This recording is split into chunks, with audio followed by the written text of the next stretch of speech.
Selamat pagi, Shalom. Shalom. Kita akan mulai ibadah kita pagi hari ini. Sebelumnya mari kita berdoa.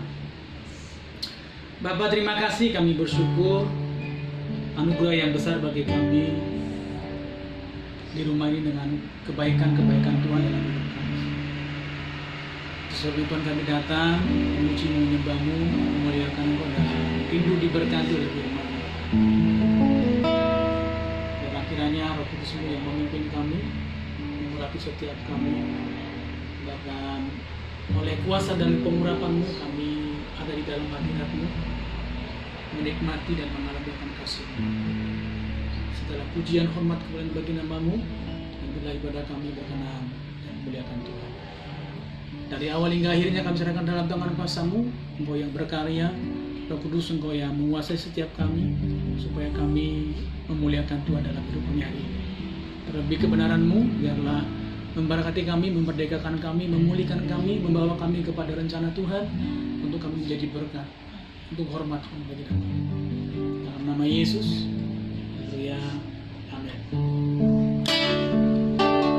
Sebelum kita dengar firman Tuhan, kita angkat pujian terima kasih. Terima kasih Tuhan untuk kasih setiamu yang ku alami dalam hidupku. Terima kasih Yesus untuk kebaikan-Mu sepanjang hidupku. Terima kasih Yesus. Terima kasih Tuhan untuk kasih setiamu yang ku alami dalam hidupku. Terima kasih Yesus untuk kebaikan-Mu sepanjang hidupku. Terima kasih Yesusku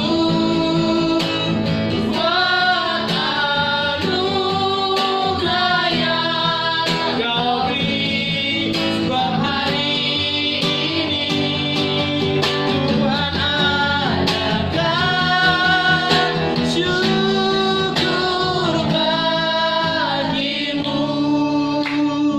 Kita angkat dari awal. Terima kasih Tuhan untuk kasih setiamu yang ku alami dalam hidupku. Terima kasih Yesus untuk kebaikan-Mu sepanjang hidup. Terima kasih. Terima kasih Yesusku buat anugerah yang Kau beri. Sebab hari ini Tuhan adakan syukur. Terima kasih. Terima kasih Yesusku buat anugerah yang Kau beri. Sebab hari ini Tuhan adakan syukur bagimu, syukur bagimu,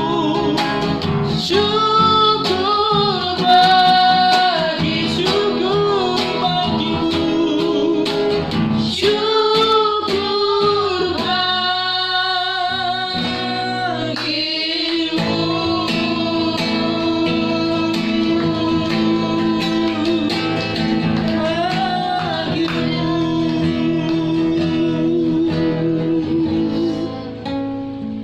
pujian syukur bagimu. Segala puji syukur bagimu Tuhan, biarlah kemuliaan hanya bagi-Mu. Tiba saatnya Tuhan kami akan mendengarkan sabda-Mu.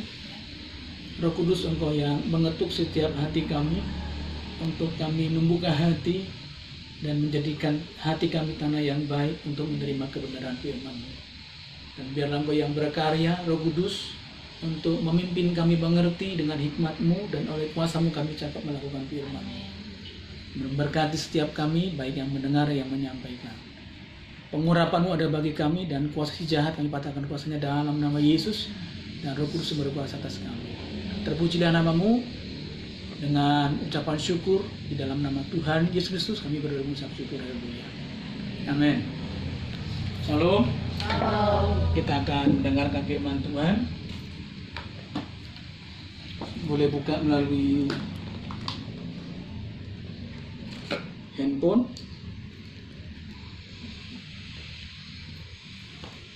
Mungkin ayat ini sudah sering kita dengar dari hamba-hamba Tuhan. Namun hari ini kita kembali diingatkan Tuhan untuk kita mengerti bahwa apa yang terjadi sebetulnya itu ada di dalam kerangka rencana Tuhan. Sehingga apapun yang terjadi, sebagaimana Tuhan harus mengerti bahwa yang Tuhan mau kita harus mengalami Tuhan. Bahkan kita harus mengerti rencana Tuhan dalam hidup kita.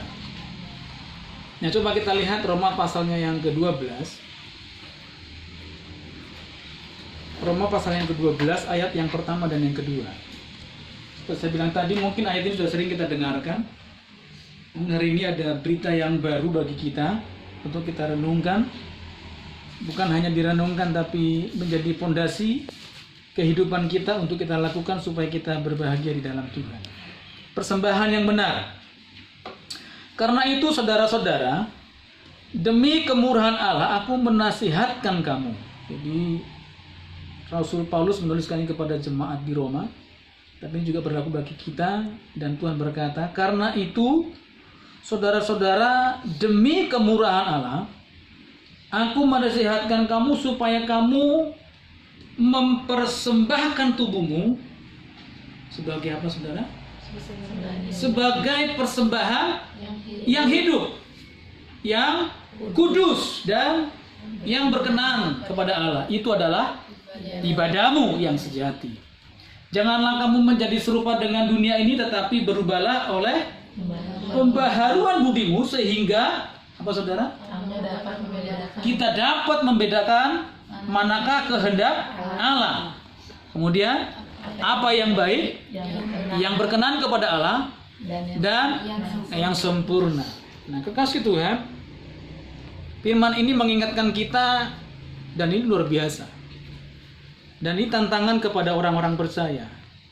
Jadi kalau pembelajaran dulu, ibadah itu konotasinya adalah tempat ibadah.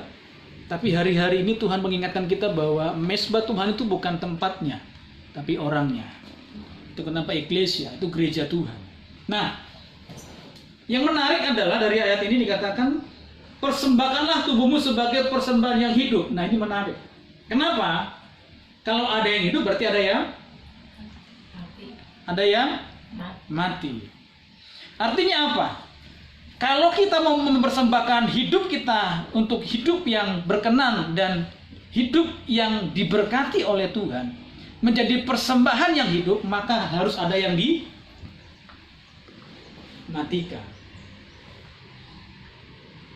Itu kenapa ayat 2 berkata, janganlah kamu menjadi serupa dengan dunia ini. Nah, apa sih yang dimaksud oleh Paulus tentang apa yang dimatikan? Ini bisa kita lihat ketika Paulus menuliskan di Galatia pasal 5 ayatnya yang ke-16 sampai 26. Itu hiduplah oleh roh. Hidup dalam pimpinan roh. Yang coba kita lihat. Galatia pasalnya yang ke-5.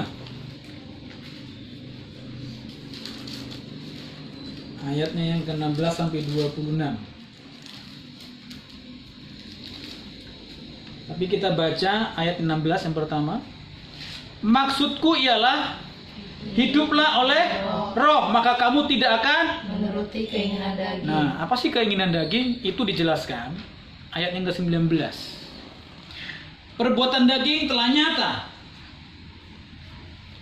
yaitu percabulan, kecemaran, hawa nafsu, penyembahan berhala, sihir, perseteruan, perselisihan, iri hati, amarah, kepentingan diri sendiri, percideraan, roh pemecah, kedengkian, kemabukan, pesta pora, dan sebagainya. Artinya apa? Keinginan dunia, bukan keinginan Tuhan. Nah, ini yang dimatikan. Nah, bagaimana kita menjadi orang percaya yang bisa mempersembahkan hidup kita, tubuh kita menjadi persembahan yang hidup? Ini menjadi dasar bahwa kita harus mematikan kedagingan. Karena tanpa bisa mematikan kedagingan, kita tidak bisa mempersembahkan tubuh kita, hidup kita menjadi persembahan yang hidup. Amin, saudara. Nah, ini ditegaskan bagaimana caranya supaya kita bisa hidup di dalam pimpinan roh. Kita harus membawa hidup kita seperti yang Tuhan mau. Seperti apa? Hidup dalam pimpinan roh. Ya, apa sih hidup dalam pimpinan roh? Nah, ini sangat terkenal di dalam kekristenan. Ada 9 buah roh, ya kan? Tetapi buah roh ialah kasih, sukacita, damai sejahtera, kesabaran, kemurahan, kebaikan, kesetiaan, kelemah lembutan, penguasaan diri. Amin.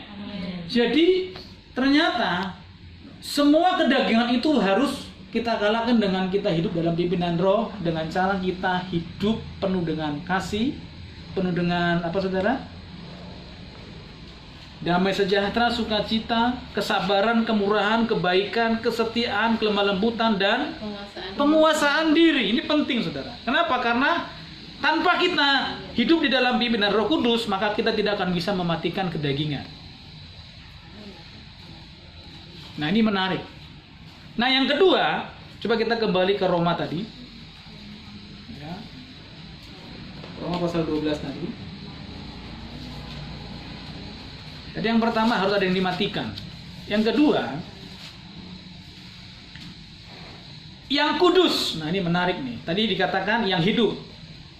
Yang kudus. Apa sih yang kudus? Nah, ini kaitan dengan sebuah cerita di dalam Alkitab ketika Tuhan Yesus bertemu dan bercakap-cakap dengan perempuan Samaria.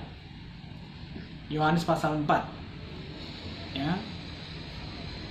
Nah, bagaimana di sana ketika Tuhan Yesus datang ke sebuah sumur dan datang seorang perempuan Samaria yang hidupnya di dalam dosa. Kalau istilah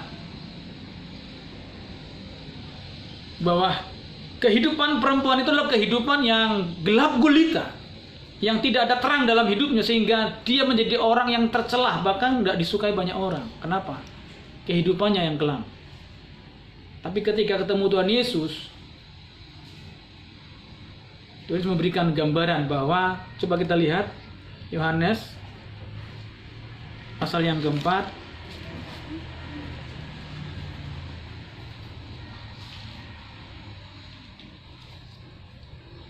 Sebetulnya satu pasal, saudaraku, tapi kita baca ayatnya yang ke-22 saja sampai ayat yang ke-24. Begini firman Tuhan, kamu menyembah apa yang tidak kamu kenal. Kami menyembah apa yang kami kenal, sebab barang keselamatan datang dari bangsa Yahudi, tetapi saatnya akan datang dan sudah tiba sekarang bahwa penyembah-penyembah yang benar akan menyembah Bapa dalam roh dan kebenaran. Jadi penyembahan kita bukan sekedar di gereja, bukan sekedar kita beribadah, tapi kehidupan dalam kebenaran. Ini menjadi kekuatan bagi kita seperti tadi, hidup dalam pimpinan Roh Kudus. Hidup dalam buah-buah roh, menghasilkan buah roh.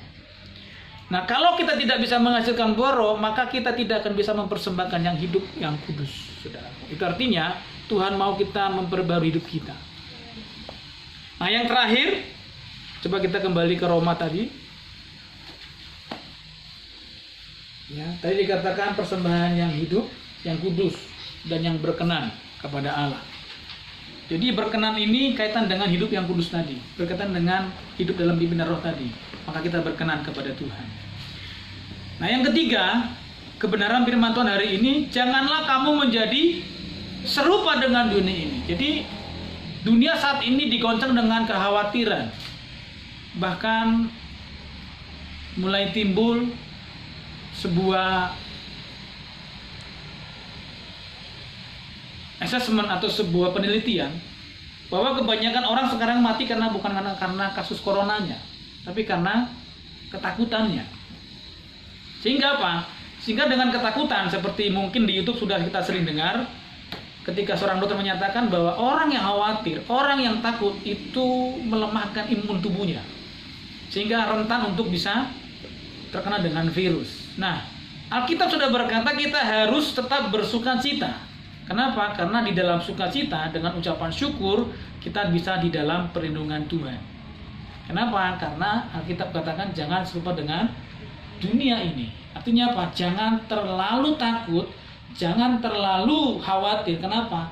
Kita harus berhikmat. Hikmat di sini bukan takut, saudara. Hikmat di sini adalah bagaimana kita menyikapi dengan pimpinan roh dengan mata rohani kita. Jadi jangan serupa dengan dunia. Tapi diperbaharui oleh budi pekerti. Ini menarik. Budi pekerti apa sih, saudara? Budi pekerti adalah sikap hidup kita yang setiap hari harus diperbaharui. Amin. Jadi hari ini kita diberkati firman Tuhan. Yang pertama, kita harus mempersembahkan tubuh kita menjadi persembahan yang hidup, yaitu kita harus mematikan kedagingan. Kemudian yang kudus, kita harus hidup benar. Yang ketiga, kita harus tidak serupa dengan ini, dengan kekhawatiran dan ketakutan. Kenapa? Karena Alkitab sudah menegaskan sebagai ayat penutup.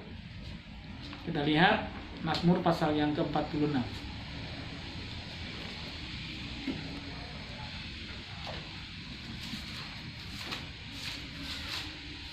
Ayat yang kedua.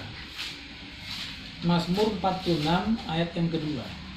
Allah itu bagi kita tempat perlindungan dan kekuatan sebagai penolong dalam kesesakan sangat terbukti. Jadi Tuhan mau kita bergantung saja kepada Tuhan, tidak berharap kepada siapapun di dunia ini termasuk apa yang kita punya, tapi bergantung sama Tuhan. Kenapa? Tuhanlah tempat perlindungan yang aman. Amin, saudaraku. Puji Tuhan. Itu firman Tuhan hari ini bagi kita. Mari kita berdoa. Terima kasih Bapa, terpujilah nama-Mu. Kami bersyukur buat firman-Mu. Kau mengajarkan supaya kami mau belajar hidup di dalam penyembahan yang benar, yaitu hidup yang kudus, hidup yang benar dalam kehidupan kami dan penuh dengan kuasa Tuhan hidup dalam pimpinan Roh Kudus. Bahkan kami tidak menjadi serupa dengan dunia, tapi kami percaya menggantungkan pengharapan kami, pertolongan kami kepada Tuhan. Karena Engkau Allah yang berkuasa dan janji-Mu ya dan amin, bahkan kuasa-Mu terbukti dan perlindungan-Mu ajaib bagi kami. Dalam nama Yesus kami berdoa dan mengucap syukur, haleluya. Amin. Puji Tuhan. Kita akan berikan persembahan kita sebelum kita tutup ibadah kita hari ini.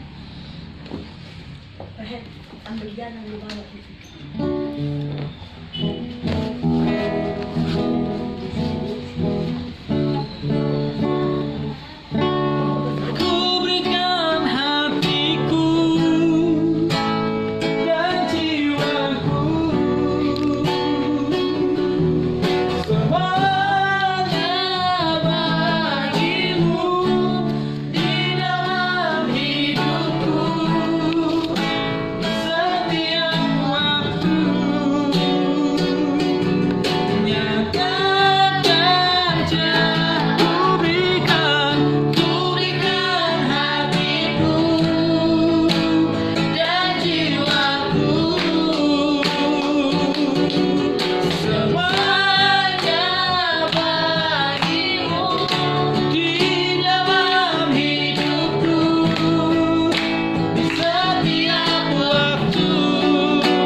Kita akan berdiri berdoa.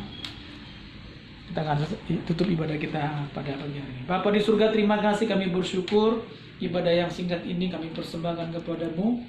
Dan biarlah menjadi rupa yang harum di hadapan-Mu dan berkenan, dan Engkau berkuasa atas kami, memberkati kami semua.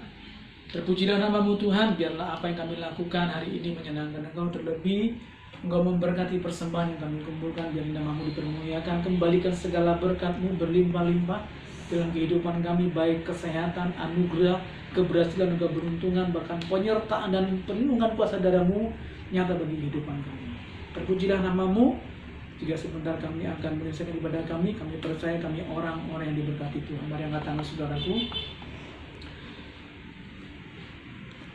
Kiranya Tuhan menyinari kita dengan wajah-Nya dan memberi kasih karunia.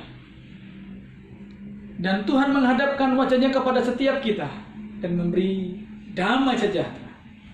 Oleh karena itu, terimalah berkat daripada Allah Bapa, cinta kasih daripada Tuhan kita Yesus Kristus, kasih karunia penyertaan penghiburan daripada Roh Kudus yang menyertai kita mulai hari ini sampai Maranatha. Tuhan Yesus datang kali yang kedua. Di dalam berkat nama Tuhan Yesus Kristus, kami sudah berdoa, kami mengucap syukur, dan kami percaya hidup kami diberkati Tuhan. Yang percaya katakan, Amin. Amin. Terus memberkati.